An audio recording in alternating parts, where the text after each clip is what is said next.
Hello friends, the school of સાયન્સના video લેક્ચર્સમાં આપ સર્વે મિત્રોનું હાર્દિક સ્વાગત છે. હું છું ગુંજન ચાપાણી અને મિત્રો આજે આપણે વાત કરીશું ધોરણ 11 ચેપ્ટર નંબર 3 વનસ્પતિ સૃષ્ટિ. આજે વનસ્પતિ સૃષ્ટિની અંદર મિત્રો આપણે વાત કરીશું દ્વિઅંગી વનસ્પતિઓ વિશે. તો ચલો મિત્રો જોઈએ. સૌપ્રથમ મિત્રો આપણે વાત કરીશું દ્વિઅંગીના સામાન્ય લક્ષણો. તો સામાન્ય લક્ષણોની અંદર પ્રથમ આપણે વાત કરીએ એમનું નિવાસ સ્થાન. કઈ જગ્યાએ એમનો નિવાસ છે? એમના નિવાસ સ્થાનની વાત કરીએ તો મિત્રો આ વનસ્પતિઓ જે છે એ છાયા પ્રિય છે. એટલે જે જગ્યાએ છાંયો આવતો હશે, કોઈ વૃક્ષનો અથવા તો બીજી કોઈ રીતનો છાંયો આવતો હશે, એ જગ્યાએ વસવાટ હશે. બીજું, છાયાની સાથે જે છે એ ભેજપ્રિય વાતાવરણમાં અથવા તો ભેજયુક્ત વાતાવરણની અંદર જોવા મળશે. અને ભેજયુક્ત અને છાયાપ્રિય વસવાટની અંદર જે છે એ ખૂબ જ વિકાસ પામે છે.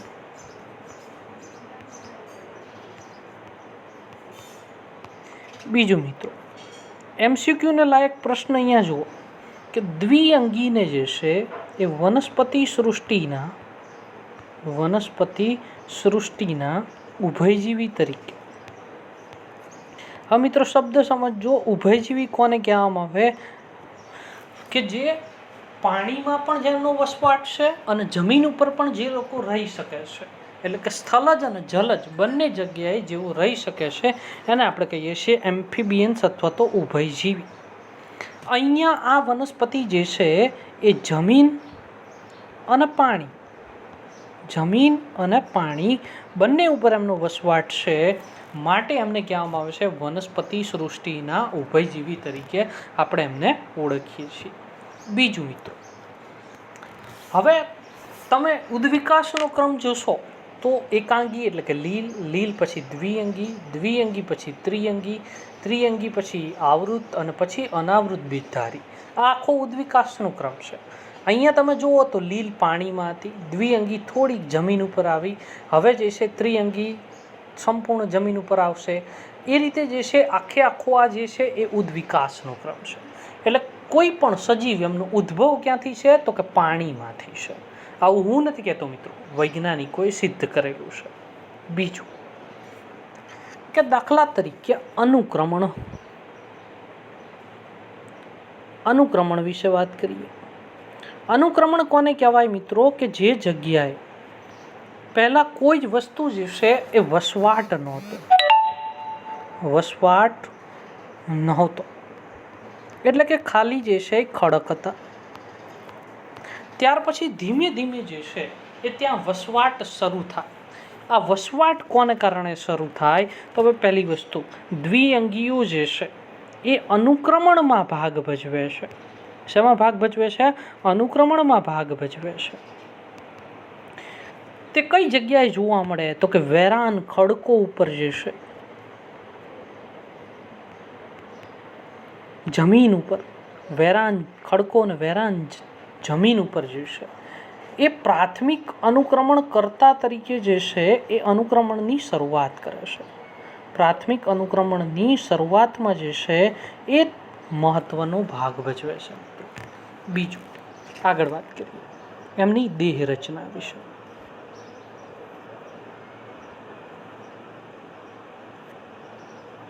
એમની દેહ રચના વિશે મિત્રો વાત કરીએ તો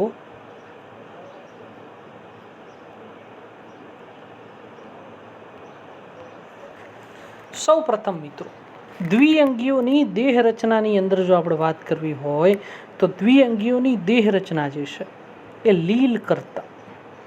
લીલની અંદર શું હતું? ખાલી માત્ર સુકાય રચના હતી. તાંતણાઓ સ્વરૂપે એકકોષીય અવસ્થા કે વસાહતી સ્વરૂપે જે છે એમનો વસવાટ હતો. અહીંયા દ્વિઅંગી જે છે એ એમના કરતાં એડવાન્સ છે. એમના કરતાં કેવા છે? એડવાન્સ છે. બીજું મિત્રો, ખૂબ જ જે છે વિભેદિત છે. લીલના વનસ્પતિ દેહ કરતાં દ્વિઅંગીનો વનસ્પતિ દેહ જે છે એ કેવો છે તો કે ખૂબ જ વિભેદિત છે. એમના કરતાં જે છે મિત્રો અહીંયા ખૂબ જ અલગ રચનાઓ જોવા મળે છે. મૂળ પ્રકાંડ અને પર્ણ જેવી રચના જે છે એ અહીંયા મિત્રો જોવા મળે છે. બીજું મિત્રો,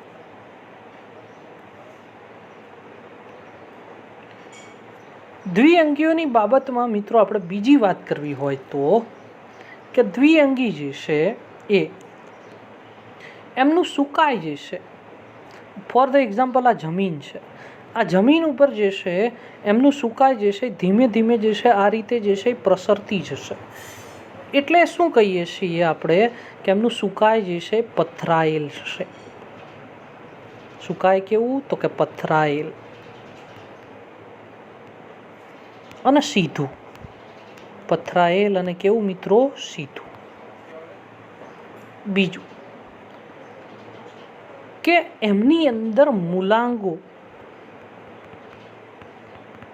આ મૂલાંગો કેવા હોય તો કે કાં તો એક કોષી હોય અથવા તો બહુકોષી હોય. અહીંયા આ રીતે જે છે એ મૂલાંગો દ્વારા જે છે એ જમીન સાથે એટલે કે આધારક સાથે જે છે એ ચોંટી રહેશે. આધારક ક્યાંને કહેવાય મિત્રો કે જે આધાર આપતું હોય. દાખલા તરીકે ટીવી એક સ્ટેન્ડ ઉપર છે તો એ આધારક તરીકે કોણ છે? સ્ટેન્ડ છે. અહીંયા વનસ્પતિ જમીન ઉપર છે તો અહીંયા આધારક કોણ થયું? જમીન થઈ. બીજું મિત્રો, આ મૂલાંગોને બીજા શબ્દોમાં કહેવામાં આવે રાઇઝોઇડ. શબ્દ યાદ રાખજો, ક્યારેક ક્યારેક એમસીક્યુની અંદર જે છે એ પૂછવા માટે અથવા તો કન્ફ્યુઝ કરવા માટે આ રીતે પણ પૂછી શકાય. દ્વિઅંગીના મૂલાંગોને શું કહેવામાં આવે? રાઇઝોઇડ તરીકે જે છે એ ઓળખવામાં આવે મિત્રો. બીજું આગળ વાત કરીએ કે તેઓ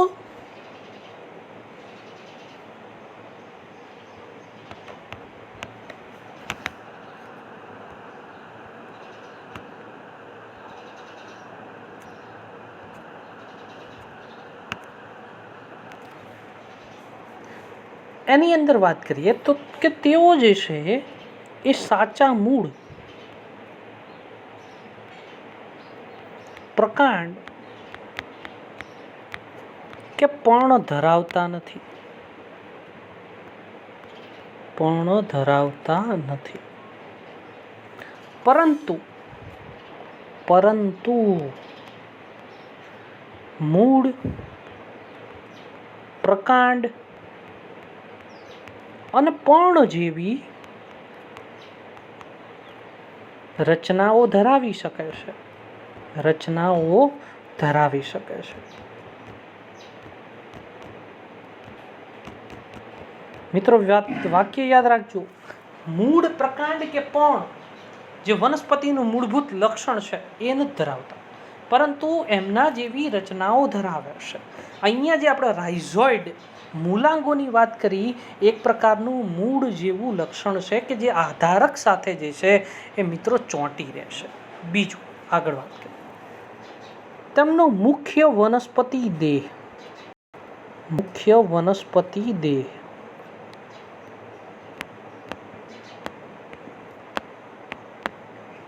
એકકીય અથવા તો એન અથવા બીજા શબ્દોમાં એને કહેવામાં આવે હેપ્લોઇડ. એકકીય છે. મુખ્ય વનસ્પતિ દેહ કેવો છે? એકકીય છે. યાદ રાખજો મિત્રો, કોની અંદર દ્વિકીય હોય, કોની અંદર એકકીય હોય, આ બધું એમસીક્યુની અંદર જે છે એ ખૂબ અગત્યનું છે. બીજું, આ જે એકકીય દેહ છે એને કહેવામાં આવે છે જન્યુજનક. શું કહેવામાં આવે છે? જન્યુજનક. મુખ્ય વનસ્પતિ દેહને કહેવામાં આવે છે જન્યુજનક, કારણ કે તે જન્યુનું નિર્માણ કરે છે માટે એને કીધું છે જન્યુજનક. હવે વાત કરીએ મિત્રો એમના પ્રજનન અંગો વિશે.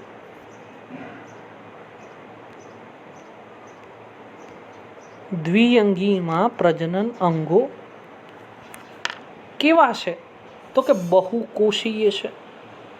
પ્રજનન અંગો બહુકોષીય છે.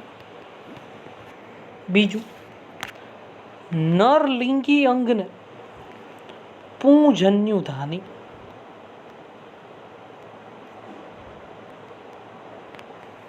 આ પૂજન્યુધાનીમાંથી મિત્રો દ્વિકસાધારી, દ્વિ એટલે બે, કસાધારી એટલે કસા ધરાવતા ચલ પૂજન્યુ, ચલ એટલા માટે કારણ કે કસા છે જેને કારણે જે છે એ આગળ વધે છે, પૂજન્યુ ઉત્પન્ન થાય છે. ઓકે મિત્રો, દ્વિકસાધારી પૂજન્યુ જે છે એ ઉત્પન્ન થાય છે. તો માદા લિંગી અંગને કહેવામાં આવે સ્ત્રીજન્યુધાની. શું કહેવામાં આવે? સ્ત્રીજન્યુધાની. આ સ્ત્રીજન્યુધાનીમાં મિત્રો કેવી હોય? પહેલા તો કે ચંબુ આકાર. કેવો આકાર? ચંબુ આકાર. એની અંદર શું ઉત્પન્ન થાય? તો કે એક અંડકોષ ઉત્પન્ન થાય. ઓકે મિત્રો, એ શું ઉત્પન્ન થાય? અંડકોષ. વનસ્પતિ ઉપર નર પૂજન્યુધાની અને માદા ઉપર સ્ત્રીજન્યુધાની. નર પૂજન્યુધાનીમાંથી બે કસા ધરાવતા ચલિત પૂજન્યુ ઉત્પન્ન થાય. કોની મદદથી ચલિત રહે? તો કે પાણીની મદદથી. બીજું, માદામાંથી સ્ત્રીજન્યુધાનીમાંથી ચંબુ આકારની સ્ત્રીજન્યુધાની છે જેમાંથી એક અંડકોષ છે એ ઉત્પન્ન થાય. હવે વાત કરીએ મિત્રો એમના ફલન.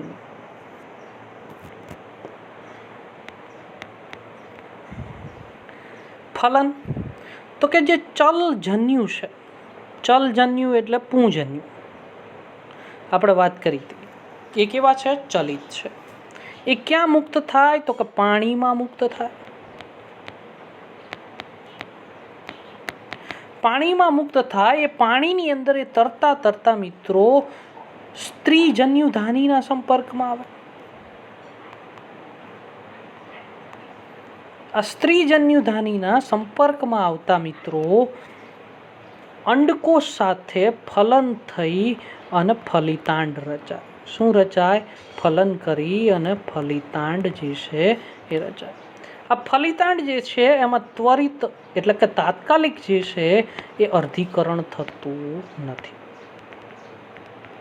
હવે મિત્રો, આ ફલિતાંડ કેવું હશે? કોઈ તમને પૂછે કે દ્વિઅંગીઓ જે છે એ n પ્રકારની છે, તો એમાં જે છે ફલન થઈને બનતું ફલિતાંડ કેવા પ્રકારનું છે?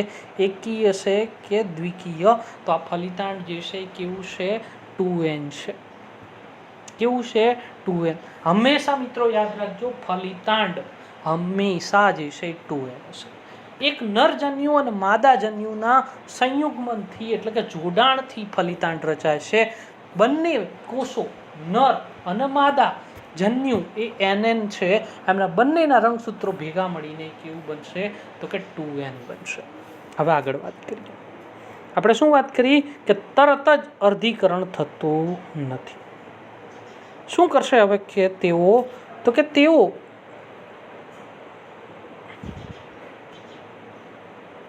બહુકોષીય દેહનું નિર્માણ કરશે. બહુકોષીય દેહનું નિર્માણ કરશે. આ અવસ્થાને કેવી કહેવામાં આવે? બીજાણુજનક. હવે મિત્રો સમજો, બીજાણુજનક જે છે એ મુક્ત જીવી નથી, એટલે પોતાની રીતે સ્વતંત્ર નથી. કોની સાથે જોડાયેલ છે? તો કે એ પ્રકાશ સંશ્લેષી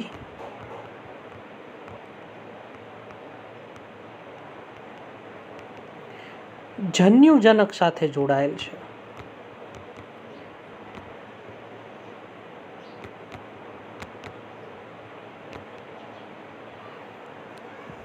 અને એ કેની અંદરથી ખોરાક મેળવે છે? તો કે જન્યુજનકમાંથી. બીજાણુજનક એ જન્યુજનકની ઉપરની તરફ હશે, મોટે ભાગે બહુકોષીય બનશે. અને મિત્રો એ જન્યુજનક સાથે જોડાયેલી જન્યુજનક પ્રકાશ સંશ્લેષણની ક્રિયા કરે. આ પ્રકાશ સંશ્લેષણનો જે ખોરાક તૈયાર થયેલો છે બીજાણુજનક પણ જે છે એ પોતે વાપરશે.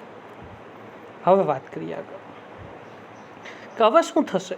તો કે બીજાણુજનક જે જન્યુજનક સાથે જોડાયેલી છે એના બીજાણુજનકના કેટલાક કોષો બીજાણુજનકના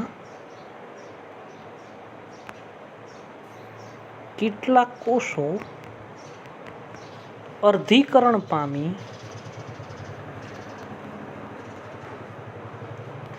અર્ધીકરણ પામે એટલે મિત્રો એકકીય બીજાણુ સર્જાય. શું સર્જાય? એકકીય બીજાણુ સર્જાય. આ જે બીજાણુ બન્યા એ હવે શું થશે તો કે અંકુરિત થશે. શું થશે તો કે અંકુરિત થશે. અંકુરિત થઈ અને એ શું બનાવશે તો કે જન્યુજનક ઉત્પન્ન કરશે. શું ઉત્પન્ન કરશે? એ જન્યુજનક અવસ્થા જે છે એ ઉત્પન્ન કરશે. તો આ વાત થઈ આખી જે છે એમના જીવન ચક્ર વિશે. હવે વાત કરીએ એમની આર્થિક અગત્યતા વિશે. આર્થિક અગત્યતાની અંદર મિત્રો સૌપ્રથમ વાત કરીએ તો આર્થિક અગત્યતામાં દ્વિઅંગીઓની આર્થિક અગત્યતા જે છે ખૂબ ઓછી છે.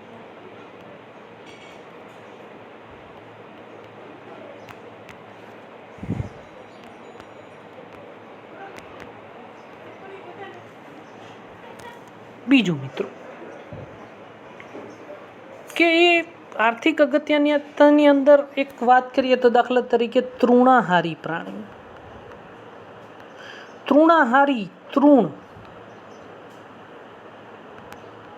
એમનો શું કરે છે? આહાર લે છે. તો એવા તૃણાહારી પ્રાણીઓ જે છે એમને ખોરાક તરીકે ઉપયોગમાં લે છે.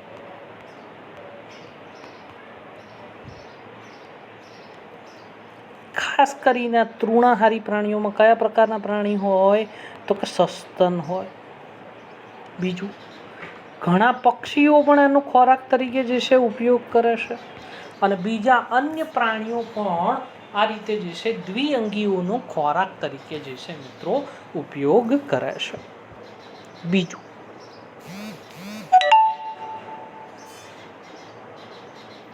કે સ્ફેગ્નમની જાતિ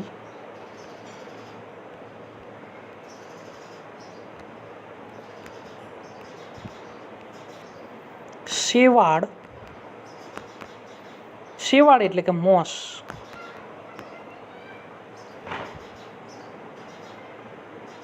વગેરે પીટ બનાવે છે. શું બનાવે? પીટ. પીટ ક્યારે બને તો કે પાણીની અસરથી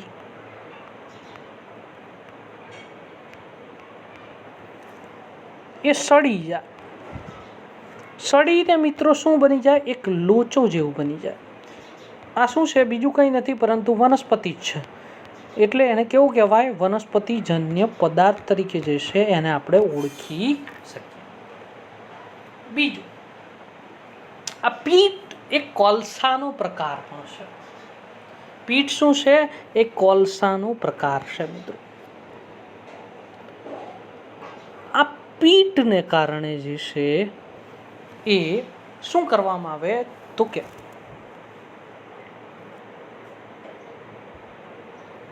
એમનો સળગાવાની અંદર જે છે ઉપયોગ કરી શકાય. દહન માટે. શેના માટે મિત્રો? સળગાવવા માટે, દહન માટે જે છે એમનો ઉપયોગ કરી શકાય. બીજું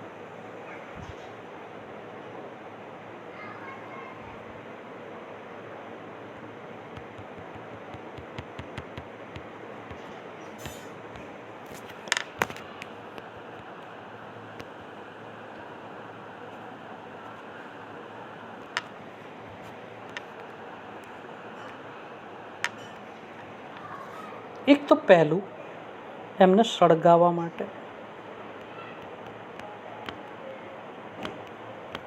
એમનો ઉપયોગ કરી શકાય. બીજું શું આપણે કરી શકીએ તો કે આપણે જે પણ કંઈ માલ સામાન જે જીવન જરૂરી છે, કેવો છે? જીવન જરૂરી છે, એમનું જે છે એ બાંધવા માટે કે જેની મદદથી એ તૂટી ન જાય, લાંબો સમય સુધી આપણે એને જાળવી શકીએ તો એ માટે જે છે એ દ્વિઅંગીઓનો ઉપયોગ થાય છે. બીજું, મોસ જે છે દ્વિઅંગીનું એક્ઝામ્પલ. મોસની અંદર મિત્રો વાત કરીએ તો એ લાઇકેન્સ સાથે, લાઇકેન્સ એટલે લીલ અને ફૂગનું સહજીવન, એ લાઇકેન્સ સાથે જે છે મિત્રો ખડકોના વસાહતના પ્રથમ સજીવો છે. એટલે જ મેં કીધું હતું કે પ્રાથમિક અનુક્રમણમાં જે છે એ તેઓ ખૂબ જ અગત્યના છે કે જ્યારે કોઈ જ વસ્તુ નહીં હોય ત્યારે લાઇકેન્સ અને મોસ જે છે એ ખડકો ઉપર જે છે એ જીવનની શરૂઆત કરશે અને અનુક્રમણની જે છે એ શરૂઆત કરશે. એટલે પરિસ્થિતિ વિદ્યાની દ્રષ્ટિએ ખૂબ જ જે છે એ મહત્વના છે મિત્રો. બીજું, તેઓ ખડકોનું વિઘટન કરશે, જેને કારણે વિઘટન થવાને કારણે ખનિજો જે છે એ ખડકોની અંદર હોય એ શું પડશે, ખનિજો છૂટા પડશે. આ ખનિજો છૂટા પડે એ જે ઉચ્ચ કક્ષાની વનસ્પતિ માટે જરૂરી છે, ઉચ્ચ કક્ષાની વનસ્પતિ માટે આ ખનિજો જરૂરી છે. હવે ઉચ્ચ કક્ષાની વનસ્પતિને જીવવા લાયક જગ્યા પ્રોવાઈડ કરવાનું, અનુકૂળ જગ્યા આપવાનું, કારણ કે ખડકો ઉપર ઉચ્ચ કક્ષાની વનસ્પતિ ન થઈ શકે. એનું કારણ છે કારણ કે જે પણ કંઈ મિનરલ્સ હોય, ખનિજો હોય, કાર્બનિક દ્રવ્યો હોય એ ખડક સાથે જોડાયેલા હોય. એ જેવા છૂટા પડશે કારણ કે મોસ અને લાઇકેન્સ એમનું વિઘટન કરશે. લાઇકેન્સ શું કરશે કે એસિડ દ્રવ્યનો સ્ત્રાવ કરશે કે જેને કારણે ખડકોમાં ક્ષરણ થશે, ખડકો તૂટશે. આ તૂટવાના કારણે જે છે એ વિઘટન પ્રેરાય, એ વિઘટનના કારણે જે છે એ ધૂળ સર્જાય, જમીન સર્જાય કે જેને કારણે ત્યાં નવી ઉચ્ચ કક્ષાની વનસ્પતિઓ આવીને જે છે એ પોતાનું જીવન ચક્ર જે છે મિત્રો શરૂ કરી શકે. આગળ વાત કરીએ. મોસ શું કરશે મિત્રો, તો કે જમીન ઉપર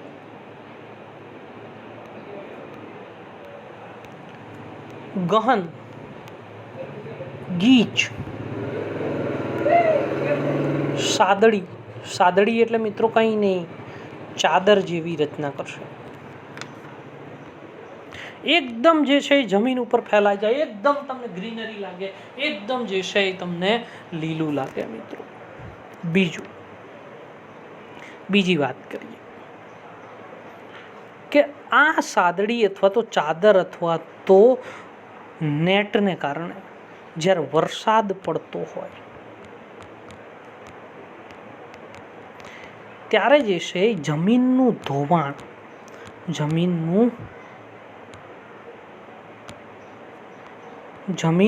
ધોવાણ અટકાવી શકાય. જમીનનું ધોવાણ અટકાવી શકાય. હવે મિત્રો વાત કરીએ આપણે દ્વિઅંગીના બે પ્રકાર છે. પહેલો પ્રકાર છે લીવરવર્ટ્સ અને બીજો પ્રકાર છે મોસ. હવે મિત્રો અહીંયા હું તમને અત્યારે આકૃતિ બતાવી દઉં, આપણે આના વિશે ચર્ચા જે છે એ નેક્સ્ટ લેક્ચરમાં કરીશું. જો મિત્રો અહીંયા તમે જુઓ કે આ જે છે આખી પર્ણ જેવી રચના છે, અહીંયા જે છે આ મૂલાંગો જેવી રચના છે અને આ જે રચનાઓ જે છે થોડુંક પ્રકાંડ જેવું છે. માટે આપણે કહીએ છીએ કે એની અંદર મૂળ, પર્ણ અને પ્રકાંડ હોતા નથી, પરંતુ તેના જેવી રચનાઓ હોય છે. આકૃતિ વિશે પણ આપણે નેક્સ્ટ લેક્ચરની અંદર ચર્ચા કરીશું. ફૂલ્લી જે છે એ લીવરવર્ટ્સ અને મોસ વિશે જે છે એ આપણે નેક્સ્ટ લેક્ચરની અંદર ચર્ચા કરીશું. ત્યાં સુધી થેન્ક યુ, આભાર. વિડીયો લેક્ચર્સને શેર કરો, સબસ્ક્રાઈબ કરો. ધન્યવાદ.